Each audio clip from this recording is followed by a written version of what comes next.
Syria, Lebanon, Libya, Somalia, Sudan, and finishing off Iran.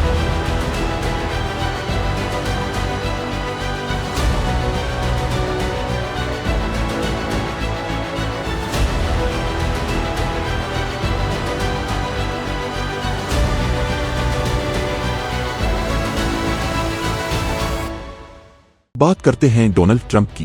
Trump ने इब्तिदा में सख्त मौक़िफ़ अपनाया। उन्होंने कहा ईरान को सबक सिखाया जाएगा। फिर कहा अगर ईरान न माना तो मजीद कार्रवाई होगी। फिर चंद दिन बाद वो कहने लगे मैं जंग नहीं चाहता। इसके बाद बहरी नाकाबंदी की बात हुई। फिर मुज़ाकरात की हिमायत शुरू हो गई। फिर 2 हफ्तों के सीज़ फायर की तजवीज़ सामने आई। फिर 60 रोज़ा मुज़ाकराती फार्मूला आ गया। फिर उन्होंने कहा अगर मुआहिदा नाकाम हुआ तो दोबारा कार्रवाई हो सकती है। यही वजह है कि अमरीकी मीडिया और तज्जियाकारों ने इसे ट्रंप की सबसे गैर मुतवक्के खारजा पॉलिसी करार दिया है। पाकिस्तान अचानक मरकज में कैसे आ गया, यहाँ से कहानी दिलचस्प हो जाती है। दुनिया की बड़ी ताकतें एक दूसरे पर एतमाद नहीं कर रही थीं। कतर कोशिश कर रहा था, यूरोप कोशिश कर रहा था, लेकिन दोनों फरीकों के दरमियान बराह रास्त राब्ता तकरीबन नामुमकिन बन चुका था। इसी मरहले पर पाकिस्तान ने खुद को सालिस के तौर पर पेश किया। वजीर आजम शहबाज शरीफ मुतहर्रिक हुए। फील्ड मार्शल आसिम मुनीर ने भी सिफारती राब्ते बढ़ाए। इस्लामाबाद में तवील मुज़ाकरात हुए।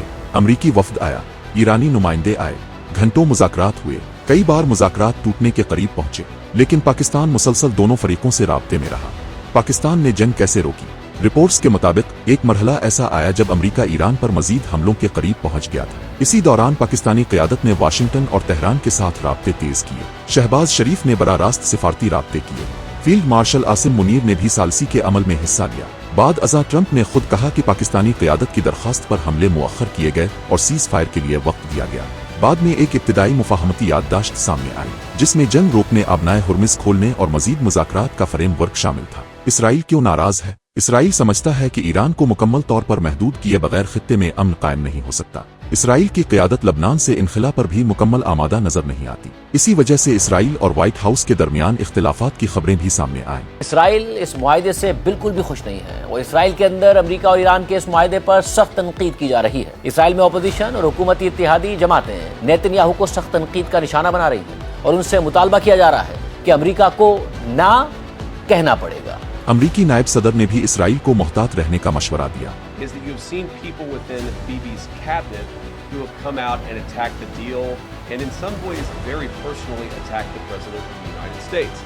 And I guess my message to them would be twofold.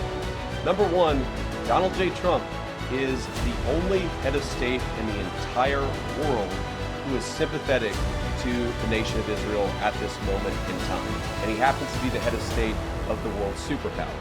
If I was in the cabinet of the Israeli government, I might not be attacking the only powerful ally that I have anywhere left in the entire world. क्योंकि Washington इस वक्त बड़ी जंग से बचना चाहता है।